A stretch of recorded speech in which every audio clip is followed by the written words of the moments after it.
pergunta dele, por favor. Vou ler. Uma voz feminina. Vai, amanhã. Eu vi que tu ia. Eu ia mesmo. Deixa eu ver aqui, que eu achei bem interessante a pergunta dele. Estão conseguindo me ouvir? Sim. Então, ele começa, né? Sem querer negar a importância das SEB. Minha filha chegou aqui agora, meu Deus. Vou começar de novo. Sem querer negar a importância das SEBs na luta campesina e na construção de uma identidade rural organizada e visível, eu tenho vivenciado algumas aproximações com comunidades quilombolas e tenho percebido com desconfiança uma manipulação política muito voltada para uma retórica eleitoral e do paternalismo estatal no desenvolvimento de práticas organizadas por representantes da Igreja Católica. Aí ele continua.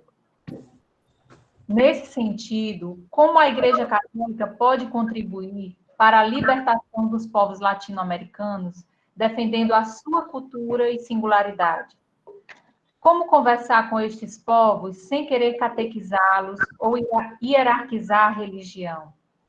É possível pensar isso para além da teoria da libertação, que foi execrada pela instituição Igreja? Muito boa mesmo. Dando prosseguimento, vamos dar a fala para o Carlos. Carlos, por favor. Olá, boa noite a todos e todas. Eu não sei se consegue me visualizar, mas eu acho que a internet aqui está um pouco lenta e está dificultando. Eu quero saudar Josinaldo e o Ciro pelas falas, né? É muito importante a gente olhar para duas falas que remetem à resistência, à potência da luta. E eu quero dizer, Josinaldo, que você me fez voltar um pouco no tempo, me fez rememorar o grito dos excluídos de 1995, naquele ano em que a igreja celebrava, tinha como campanha da fraternidade, a fraternidade dos excluídos. Eu lembro que foi uma revolução para a época, né? Para aquele contexto, pelo menos lá no Ceará, né? A gente mobilizando as comunidades, né? No sentido de fazer valer a nossa voz, no contramovimento, porque eu lembro que lá na minha paróquia a gente fez, primeiro o município organizou o desfile de 7 de setembro e depois, no momento à tarde, a gente realizou o grito, realizou um contramovimento. E aí a minha discussão é a seguinte,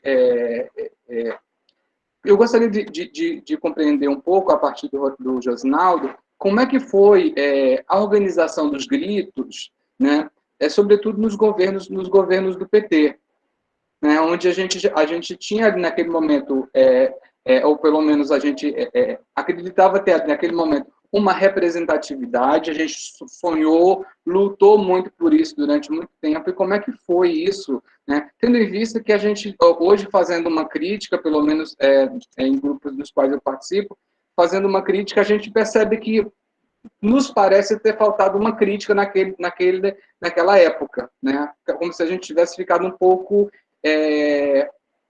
parados, né? Parados no sentido, não no sentido de imóveis, mas parados no sentido de não tensionar mesmo dentro das nossas próprias estruturas. E um outro fator que eu gostaria de destacar em relação à questão da igreja, pelo menos na minha análise, é que as SEBs, elas conseguiram ter uma articulação muito forte dentro das zonas, sobretudo nas zonas rurais, nas comunidades rurais. Nas zonas urbanas, pelo menos na minha experiência, eu percebo que assim, elas não tiveram tanta força dentro das comunidades urbanas, né? Nas periferias da cidade, elas não tiveram tanta força. E aí, nesse contexto, começa a surgir também um número excessivo de igrejas, de outras igrejas, que acabam indo para o outro caminho. E aí, nesse sentido, eu trago um pouco uma fala do Boff, que ele fez a semana passada, a respeito de como a teologia da libertação, ou essa perspectiva libertadora, ela acabou, como a igreja, a partir dos anos 2000, né, acaba fazendo um movimento, se fechando um tanto mais, né, a teologia da libertação, ou esse movimento em defesa da libertação dos excluídos, ele acaba ocupando outros espaços, né, e os movimentos sociais. Quando eu vejo o Ciro, por exemplo, falando do Levante, eu me recordo muito bem da nossa luta na Pastoral da Juventude do Meio Popular, né? Eu vejo uma relação muito intensa, mas o que acontece? Os jovens do campo, muitos jovens do campo, saíram para a cidade. Por exemplo, na minha região, hoje eu moro no Rio, mas na minha região, lá no Ceará, a gente tinha, à época, umas 10 comunidades. Hoje tem uma com 12 famílias. Porque parte das pessoas morreram, parte das pessoas migraram, né? E essas pessoas chegando na cidade, não se identificando, por exemplo, aqui na minha paróquia, no Rio, não tem espaço. Não tem espaço. Você quer fazer alguma coisa diferente, você não tem espaço algum. Então, a alternativa é você buscar, você dar vida a essa luta através dos movimentos sociais. É nesse sentido que eu acabo me engajando nos pré-vestibulares populares aqui no Rio, que são organizados pelos movimentos. Quando o Ciro fala, eu super me identifico com essa luta dos pré-vestibulares, que é uma luta de tensionar, de fazer valer, enfim. Então, eu acho que é isso, né? Me sinto muito contemplado, muito feliz, muito contente com a fala de vocês e mais vivo. Acho que ela dá um pouco de vigor para a gente. Obrigado. Obrigado pelos participantes, tanto a Maiana como os demais que participaram. E passo a fala agora para os nossos colaboradores. Eu acredito que o Ciro, a fala do Marcelo, ela está mais próxima a do Ciro. A do Marlon está mais direcionada para o Josinaldo, e a do Carlos, acredito que também para o Josinaldo. Porém, se o Ciro quiser comentar, já que ele citou o Levante, né, dentro do contexto de juventude do meio popular, então seria interessante. Então, com a palavra, vocês. Iniciando o Ciro, por favor. É muito interessante a fala, primeiro agradecer muito as falas as contribuições de vocês. Eu estava participando de um espaço, que é um seminário de agroecologia, que acontece no IFPB de Picuí. E aí um dos jovens, assim, fez um questionamento. Ele disse: o que é que o jovem tem a ver com política? E aí eu gostei muito da pergunta dele, porque é justamente essa fala que é feita pelos poderosos, é feita por aqueles que dominam, para tentar deslegitimar o papel do jovem dentro dos espaços. O que é que vocês têm a ver com isso? O que é que vocês estão fazendo aqui? Né? Vocês não sabem, vocês não podem, vocês não conseguem. Eu acho que os movimentos populares, né, os movimentos de base, no campo e na cidade, eles vêm mostrar justamente o contrário. Eles vêm mostrar justamente que o jovem, ele é a força motriz, né? Ele é esse motor que vai movendo, assim, não dizer que só o jovem consegue fazer isso, mas que a própria juventude, ela tem muito disso, né? Ela carrega muito dessa rebeldia, ela carrega muito dessa ânsia, dessa vontade de mudar. E aí, por isso que eu achei muito interessante a pergunta dele, para a gente conseguir desconstruindo esse discurso, não só da participação do jovem dentro dos espaços formais de poder, como da participação do jovem dentro dos espaços como um todo, desde o grêmio estudantil até uma eleição de bairro, até uma eleição dentro de um sindicato, né? Então, assim, a gente vai sempre continuar enfrentando essa deslegitimação do jovem. Só que aí a gente vai fazendo o contradiscurso, vai dando a resposta com muita organização, com muito trabalho de base, com muita capacidade de formulação política, né? E de construção, né? E de praxis, a praxis diária mesmo, né? Então, eu acho que essa vai ser sempre a nossa resposta. Eu não sei se é eu não sei se essa já é a fala final, mas eu queria deixar um poema aqui especial para alimentar a nossa mística, a nossa luta, e relembrar que a Universidade Federal da Paraíba, não sei se todos que estão aqui, né, provavelmente nem todos estão fazem parte de cursos da UFPB, mas nós estamos sob intervenção, né, de um golpista que não teve nenhum voto dentro da comunidade universitária, né, não teve nenhuma legitimidade, mas que aproveitou todo esse contexto das intervenções das instituições de ensino superior e está ocupando aí o cargo de reitor, né, nós estamos com um interventor. Essa é uma luta que a gente está travando aí, junto da comunidade universitária da UFPB, docentes, estudantes, servidores técnicos administrativos. E aí, dizer mesmo que a gente não precisa ter medo da tempestade, elas vão sempre se aproximar. Mesmo que o trovão dos canhões dos inimigos nos assustem, nós vimos a liberdade decepada brotar em forma de juventude. Eram flores lindas que coloriam as ruas. E aí eu entendi que não mais medo habita no meu coração. Entendi que para cada patrão, mais de milhões se erguerão.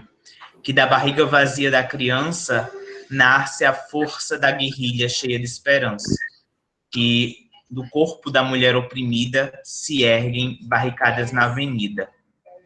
Entendi que para cada latifúndio, milhões de sem-terra se erguerão. Que para cada julgamento pela cor, o povo de Zumbi valente quebrará as correntes. Que para cada chão indígena, para cada sangue indígena derramado, Sepete Araju retornará com seu exército sagrado. Não tenhamos medo do império que esmaga a paz. Mesmo as máquinas assassinas dos donos do mundo não nos assustam, pois eu vi no calor dos abraços e na alegria de viver uma juventude que se recusa a morrer.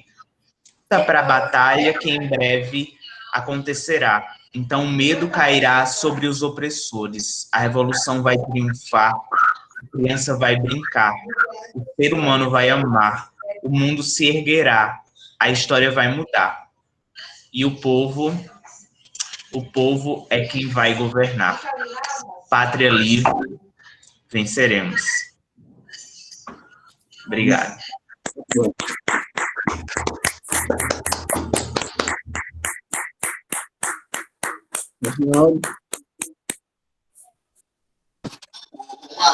Marlon, né?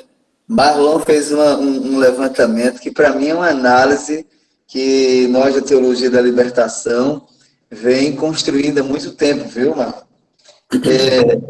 A gente sabe que as SEBs, ela com o método Ver, Julgar e Agir, ela somou dentro dela uma herança do movimento chamado JOC, Juventude Operária Católica.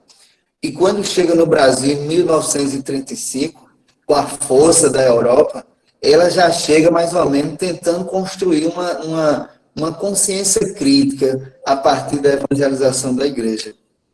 Mas, por volta de 1950, esse grupo passou a ficar muito, vamos dizer assim, eclesiológico.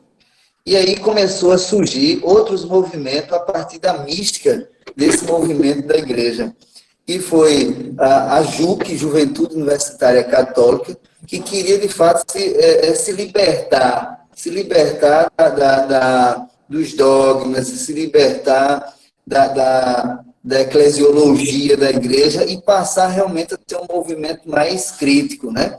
Mais lutador, mais resistente. Então foi surgindo, a partir daí, a força desta teologia que nós conhecemos, teologia da libertação. Que aí pensa uma forma de evangelizar diferente. uma forma de evangelizar, a partir do Concílio Vaticano II, evangelizar na comunidade, isso é, dentro das comunidades, principalmente urbanas, né? Principalmente urbana. Então, as SEBs, ela, na verdade, ela pega a Bíblia e constrói, a partir da Bíblia, uma evangelização diferente. A partir do método ver, julgar e agir e rever, que é essa avaliação que tanto o Alder me inspira, cada vez mais ele alimenta esse método, começou a construir um espaço nas comunidades onde não só se celebravam os católicos, mas também se reunia ali também pessoas que não eram da igreja, se juntava também pai de santo, se juntava benzedeira, imagina. As comunidades eclesiais de base passaram a ser um espaço onde a palavra de Deus era também motivadora para a partilha da vida. Isso é tão importante, a partilha da vida, que nós chamamos de história de vida, história da vida, história de vida, e essa história de vida passava a ser o ponto de análise do que estava acontecendo na sociedade. Veja bem, um negócio louco. As pessoas começavam a partilhar seu sofrimento, a falta de água, o esgoto que passava ali naquela periferia, por dentro da casa de um e de outro, e aí começou a se discutir, mas será que tem que ser assim mesmo? Então, a partir desse método, das SEBs, de estar juntando as comunidades em rodas de conversa, e aí a ciranda passou a ser o ponto forte, né, da dança.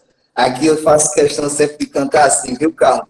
Pisa ligeiro, quem tem medo da formiga não assanha o formigueiro. E aí todo mundo batendo o pé junto, para dizer que foi a partir dessa roda de conversa, dessa ciranda, que vai surgir, de fato, as organizações comunitárias populares, que foram os conselhos comunitários, que foram as organizações por luta à questão da saúde.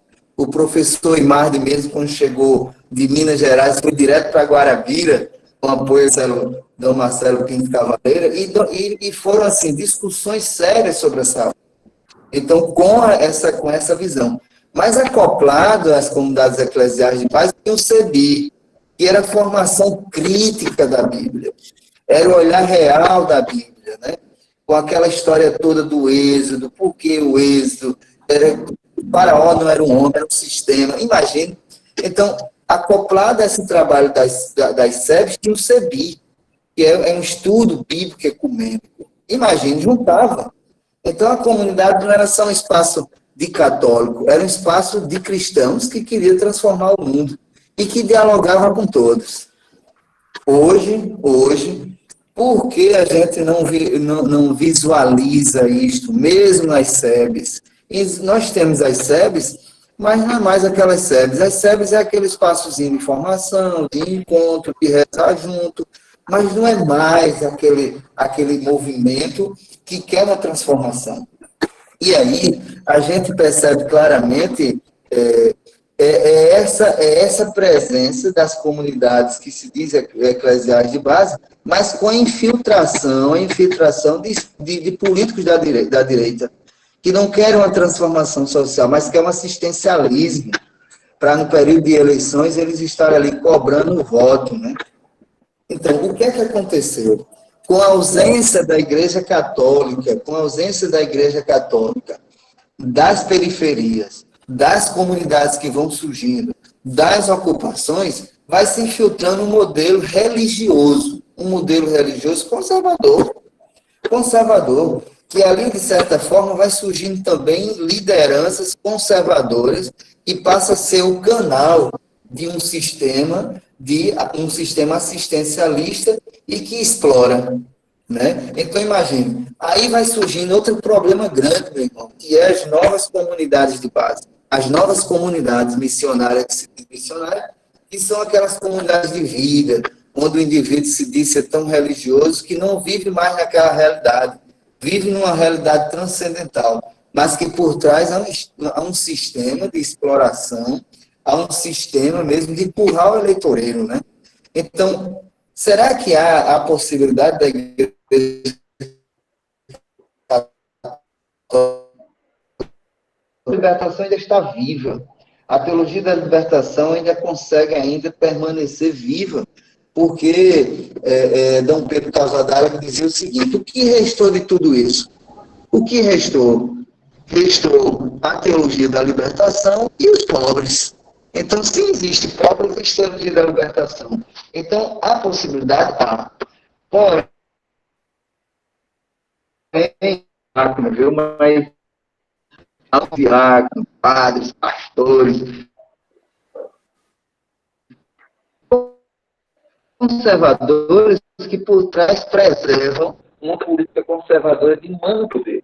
Então, mas há possibilidade, né?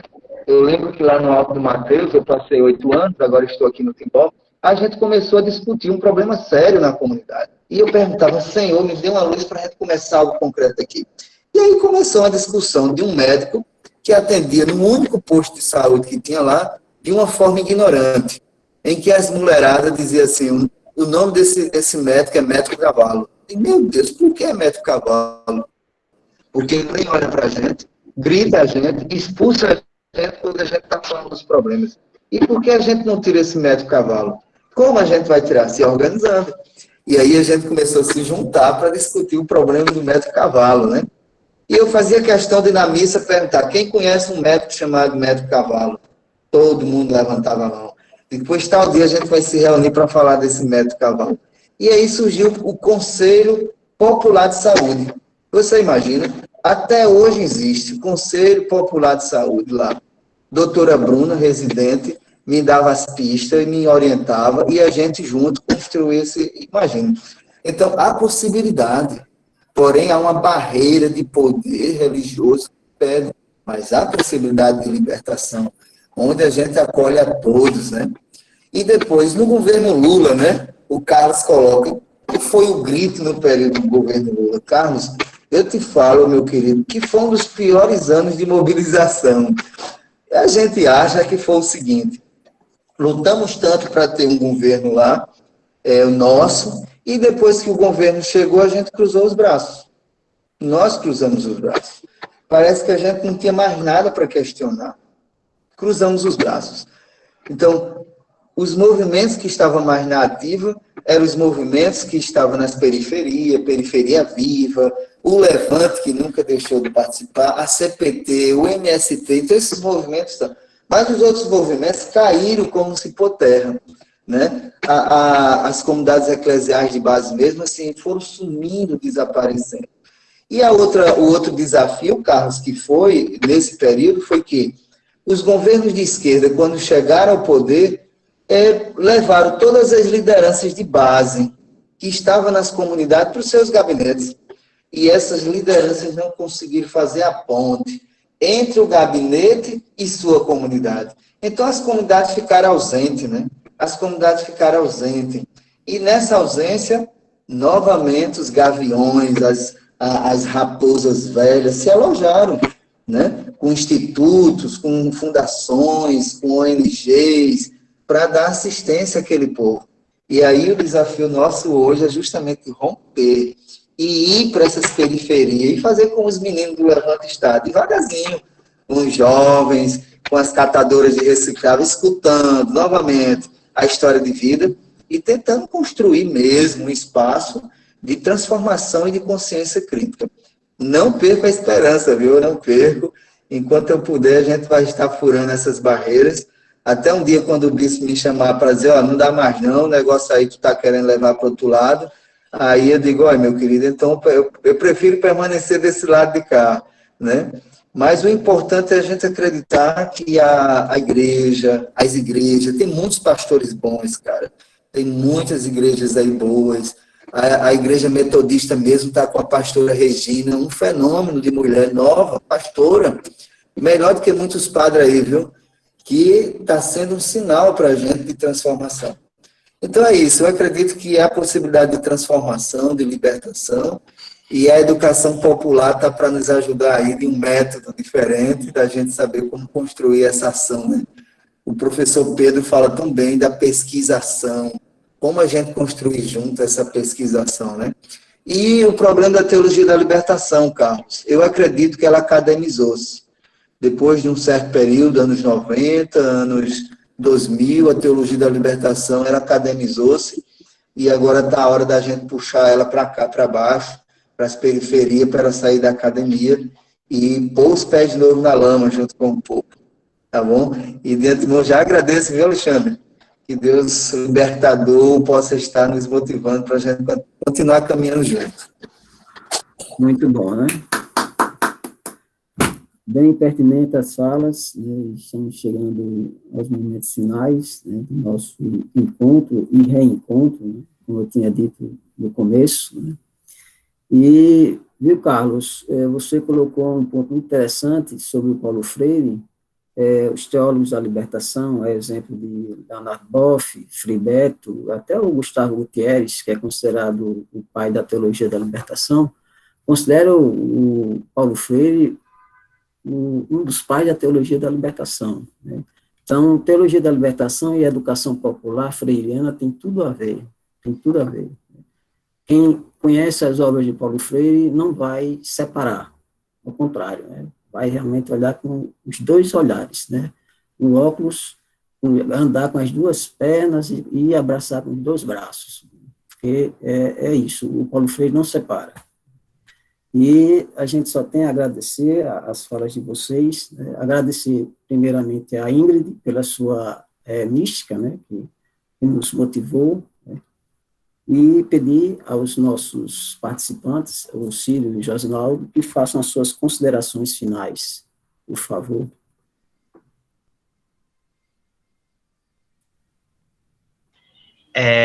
Eu achei que já tinha sido da outra vez, mas agradecer novamente por esse momento de partilha, de construção, né, tanto da teoria quanto da prática, e já se colocar novamente, né, enquanto Levante Popular da Juventude, enquanto movimento de juventude popular, para estar em todos os espaços que forem precisos de luta, resistência. Nós temos desafios grandiosos pela frente, nós temos cenários difíceis pela frente, mas tão difíceis, né, quanto eles, e tão grandes quanto eles também é a nossa vontade de lutar, é a nossa vontade de construir algo novo, uma nova sociedade, né, de novas pessoas e novos jovens capazes de sonhar e de realizar os seus sonhos. Então, muitíssimo obrigado a cada um e a cada uma por esse momento.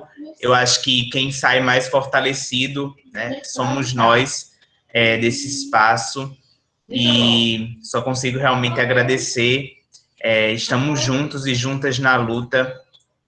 A gente vai se encontrar em vários outros momentos, assim espero. Muito obrigado, gente. Josinaldo? Eu só tenho a agradecer esse espaço, né?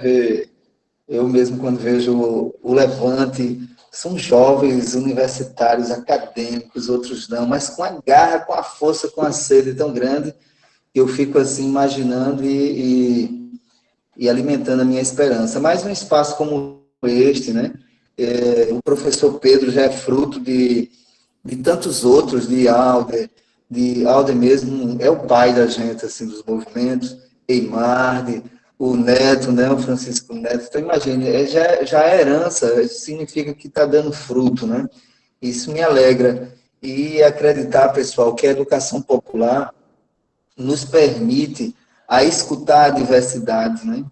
A educação popular nos permite a ouvir o diferente. A educação popular, ela nos permite a gente ir mais distante e a gerar um novo movimento, né? Nesse período que Ciro colocava da questão da solidariedade tão forte que foi essa corrente, a gente alimentou só no Timbó cerca de 40, 50 catadores de reciclável, né? Veio leite, veio macaxeira, veio batata, tudo do MST, de outros organismos, o Ministério Público, tudo motivação de um grupo, de um movimento. Então, imagine, a educação popular faz a gente se encontrar. E, para mim, acho que o movimento ele não pode se eternizar. O movimento ele vai surgindo, né? E aí é um fermento na massa. E a gente não pode jamais discriminar, né? Esses dias, vocês não imaginam, a gente preparando o grito, Cira Testemunho, onde uma comunidade queria fazer o passinho. Você sabe o que é o passinho? É fantástico o passinho, viu, Alexandre? Tá bom de já começar a dançar o passinho. Então, o passinho, né? Queria dançar o passinho. E aí as meninas começaram, olha, mas a comunidade quer fazer o passinho. E outras pessoas do outro movimento diziam, não, o passinho não é cultura, né? E aí eu tive que intervir no privado de um de outro, dizer, olha, gente, vamos, o passinho lá na periferia é um mecanismo, né? Como o professor Pedro esses dias falava assim, são os equipamentos sociais para a gente entrar, né? Então, imagine, são novas formas da gente descobrir, e a educação popular nos permite isso. Então, agradecer esse convite ao professor Pedro, essa turma maravilhosa do Estelar, para que sempre faça isso, porque é uma forma da gente chegar à metodologia dos professores em sala de aula, da gente chegar naqueles que estão no ativismo diário. É uma forma da gente mudar as atitudes, né? É como o professor Zé Neto diz, é preciso que a gente chegue com esse método no coração, né? Então, fica meu agradecimento e, com certeza, vamos nos ver aí nas lutas contra esse governo podre que está aí, que chegou na Paraíba, onde a gente não tem opção nenhuma. Estou pensando até de votar nulo, porque não tenho saco para votar nesses cachorros, né? Mas a gente está nessa luta, vamos ver onde é que a gente vai chegar, né? Mas um abraço a todos. Valeu, Alexandre.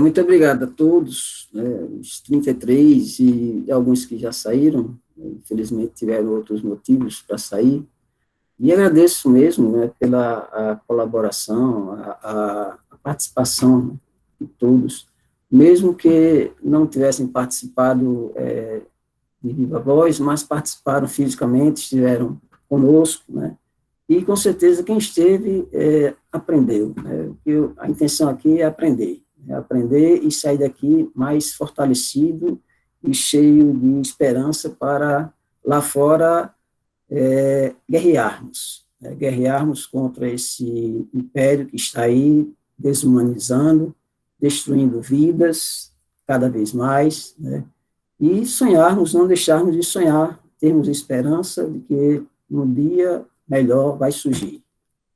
Muito obrigado a todos, tenhamos boa noite, até o próximo. Alexandre, obrigado pela mediação, viu? Muito obrigado, muito bom, e teve habilidade aí no improviso, muito bom no início, é isso mesmo. Obrigado, gente. Tudo de bom. Vamos esperançar. Boa noite e muita luz para todos e todos. Boa noite. Tchau, pessoal. Até semana que Tchau, vem. Boa noite. tchau. Tchau, pessoal.